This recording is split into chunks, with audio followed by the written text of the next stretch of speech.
नमस्कार सम्पूर्णमा। आज यहाँ तपाईहरूको सामुन्ने एउटा यस्तो विषयवस्तु जसको गाम्भीर्यतालाई हामी मध्ये धेरैले र सायद विश्वका धेरै मानिसले पनि कल्पनासम्म गर्न सकेका छैनौँ।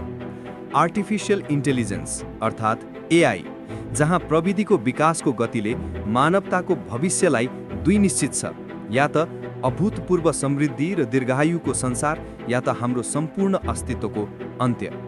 परिचय: पाठ्यक्रमको महाशक्ति र हाम्रो भ्रम। हामीले पुस्तौँदेखि अध्ययन गर्दै आइरहेका पाठ्यक्रमहरू, जसलाई अङ्ग्रेजीमा सिलेबसेस भनिन्छ, शिक्षा प्रणालीले एआईको यो महाशक्तिलाई पूर्ण रूपमा उपेक्षा गरेको छ, जुन कुनै पनि शैक्षिक संस्थाको सबैभन्दा शक्तिशाली पाठ्यक्रम हुनुपर्थ्यो। तर विडम्बना यो छ कि नेपालमा मात्र होइन, विश्वभरका धेरै मानिसहरूले एआईको वास्तविक क्षमता र खतरालाई बुझ्न सकेका छैनन्।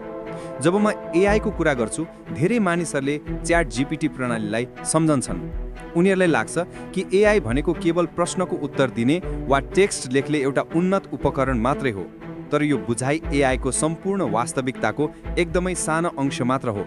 हामीले आज बुझ्न आवश्यक छ कि एआई भनेको हामीले सोचे भन्दा धेरै ठुलो, धेरै चलाक र धेरै खतरनाक शक्ति हो। मैले आजको यो विस्तृत प्रस्तुति डाक्टर रोमन याम्पोल्स्की, एआई सुरक्षाका एक विश्व मान्यता प्राप्त आवाज र कम्प्युटर विज्ञानका एसोसिएट प्रोफेसरको गहन अनुसन्धान र विचारहरूमा आधारित रहेर तयार पारेको छु। उहाँले कम्तीमा 2 दशकदेखि एआई सुरक्षाको क्षेत्रमा काम गर्दै आउनुभएको छ र उहाँले नै एआई सुरक्षा, एआई सेफ्टी सृजना गर्नुभएको हो। डाक्टर याम्पोल्स्की पहिले एआईलाई सही तरिकाले प्रयोग गरिन्छ भन्नेमा विश्वस्त हुनुहुन्थ्यो, तर जति उहाँ यसमा गहिरिँदै जानुभयो उति नै उहाँले महसुस गर्नुभयो कि यो समीकरणको हरेक अंश हामीले वास्तवमा गर्न नसक्ने रहेछ। हामी एआईको शून्य स्तर, 0 लेभलदेखि चरम सीमासम्मको यात्रा तय गर्नेछौँ। AI tiers and AI tiers exponential growth. एआईका 3 मुख्य तहहरू छन् जसलाई हामीले बुझ्न आवश्यक छ: सङ्कीर्ण, सामान्य र महाबुद्धिमत्ता। सङ्कीर्ण बुद्धिमत्ता, न्यारो इन्टेलिजेन्स, एआईको सबैभन्दा प्रारम्भिक र आज हामी दैनिक रूपमा प्रयोग गरिरहेको तह हो यो। परिभाषा: न्यारो एआई काम गर्नको लागि मात्र तालिम दिएको हुन्छ। क्षमता: यो प्रणाली आफ्नो सङ्कीर्ण डोमेनमा सुपर इन्टेलिजेन्ट हुन्छ। पोकर बटहरू साधारण खेलाडीहरूभन्दा धेरै राम्रो खेल्छन्। प्रोटिन फोल्डिङको समस्या न्यारो एआई प्रयोग गरेर समाधान गरिएका छन् र यो काममा एआई सबै मानवभन्दा उत्कृष्ट छ। डाक्टर याम्पोल्स्कीले एआईको नियन्त्रण, कन्ट्रोल अफ बट्स भन्नुहुन्छ। उहाँ भन्नुहुन्छ, हामीले उपयोगी उपकरणहरूको रूपमा न्यारो एआई प्रयोग गरिरहनुपर्छ। एजीआई सबै डोमेनमा काम गर्न सक्छ, मानव जस्तै। वर्तमान अवस्था: हामीसँग आज त्यस्ता प्रणालीहरू छन् जसले 100औं डोमेनहरूमा प्रदर्शन गर्न सक्छन् र तिनीहरूमध्ये धेरैमा मानवभन्दा राम्रा छन्। यदि हामीले आजको एआई प्रणालीलाई 20 वर्ष अगाडिका वैज्ञानिकलाई देखाउने हो भने उनीहरूले यसलाई पूर्ण विकसित एजीआई मानेर विश्वस्त हुने थिए। 2027 को भविष्यवाणी बजारहरू र टप ल्याबका सिइओहरू अनुसार हामी सम्भवतः 2027 सम्ममा एजीआई देख्नेछौँ। क्षमताको खाटो पुर्दै गणितको क्षेत्रमा एआईको प्रगतिलाई हेर्नुहोस्। 3 वर्ष अगाडि ठूला भाषा मोडलहरूलाई 3 अङ्कको सङ्ख्या गुणान गर्न समेत चुनौती थियो।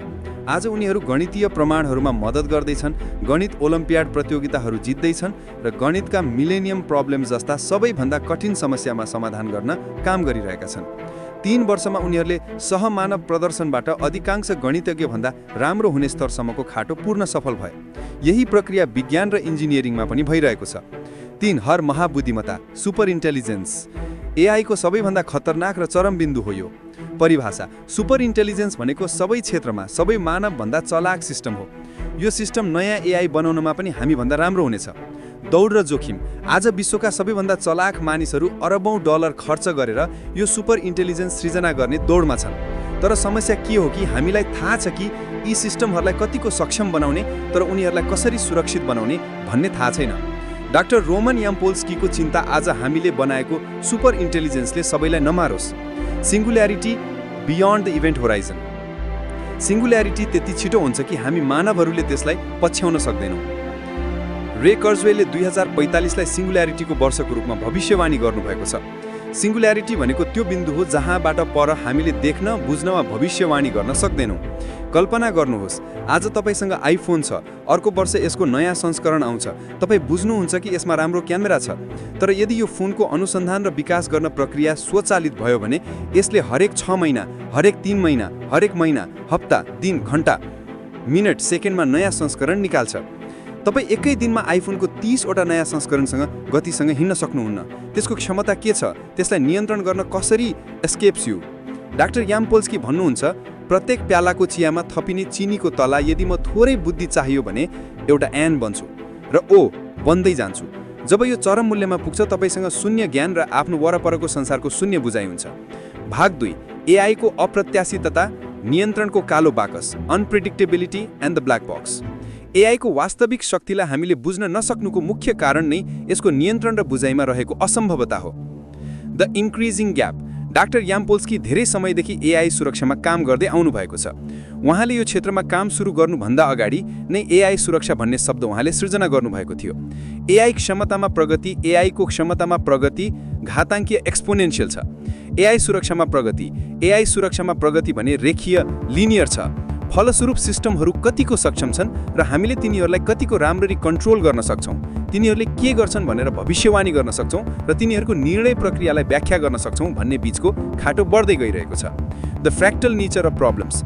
डाक्टर यामपोल्स्की पहिले एआईलाई सही तरिकाले प्रयोग गरिन्छ भन्नेमा विश्वस्त हुनुहुन्थ्यो, तर उहाँ 5 वर्ष काम गरिसकेपछि महसुस गर्नुभयो कि यसको यो कम्पोनेन्ट हामीले गर्न नसक्ने रहेछ। उहाँ यसलाई फ्र्याक्टल जस्तै भन्नुहुन्छ। तपाईँ जति जुम इन गर्नुहुन्छ त्यहाँ 10वटा थप प्रब्लमहरू पाउनुहुन्छ अनि 100वटा थप प्रब्लमहरू। यी सबै प्रब्लम गाह्रो मात्र होइन, समाधान गर्न असम्भव, इम्पोसिबल टु सल्भ छन्। आज हामीले के गरिरहेका छौँ? हामीले केवल प्याचेस अथवा हामीले एनहरू बाइपास गर्ने वा जेल ब्रेक गर्ने तरिकाहरू फाइन्ड आउट गर्छौँ। एचआर सामान्य बुद्धिमत्ता हुन्, तर तपाईँ तिनीहरूलाई कम्पनीमा ठिकै व्यवहार गराउन चाहनुहुन्छ। तर यदि कोही चलाक छ भने उसले सधैँ काम गर्ने तरिका वर्कअराउन्ड पत्ता लगाउँछ र व्यवहारलाई फरक अप्रतिबन्धित उपडोमेनमा धकेल्छ। एआईको कालो बाकस, द एआई ब्ल्याक बक्स। एआईको शक्तिलाई हामीले बुझ्न नसक्नुको अर्को मुख्य कारण यो हो कि यो कसरी चल्छ भन्ने कुरा हामीलाई थोरै मात्र थाहा छ। हामी कम्प्युटर कोडमा चल्छन् भन्ने सोच्छौँ, तर यो सिस्टम बनाउने मानिसहरूलाई पनि भित्र के भइरहेको छ भन्ने कुरा साँच्चै थाहा छैन। उनीहरूले मोडललाई डेटा जस्तै इन्टरनेट दिएर तालिम दिन्छन् र त्यसपछि त्यो मोडल के गर्न सक्छन् भनेर सिक्नको लागि आफ्नै उत्पादनमा प्रयोग चलाउनुपर्छ। यो अब इन्जिनियरिङ होइन जहाँ विशिष्ट प्रणालीलाई विशिष्ट काम गर्न प्रोग्रामिङ गरिन्थ्यो। यो एउटा एलियन प्लान्ट जस्तै हो जसलाई हामी सृजना गर्छौँ र हुर्काउँछौँ अनि त्यसपछि त्यसले के गरिरहेको छ भनेर अध्ययन गर्छौँ।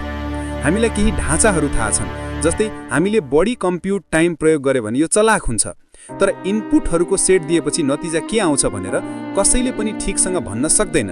The limit of prediction. सिङ्गुल्यारिटीको बिन्दुमा पुगिसकेपछि हामीले सुपर इन्टेलिजेन्स सिस्टमले के गरेछ भनेर भविष्यवाणी गर्न सक्दैनौँ। परिभाषा अनुसार नै यदि यो सुपर इन्टेलिजेन्स छ भने यसले आफ्नो मन बनाउँछ। यदि तपाईँ सुपर इन्टेलिजेन्ससँग चेस खेलिरहनु भएको छ र यसको हरेक चालको भविष्यवाणी गर्न सक्नुहुन्छ भने तपाईँ पनि त्यही बुद्धिमत्ताको स्तरमा काम गरिरहनु भएको हुन्छ। यसको तुलना आफ्नो कुकुरसँग गर्न सकिन्छ।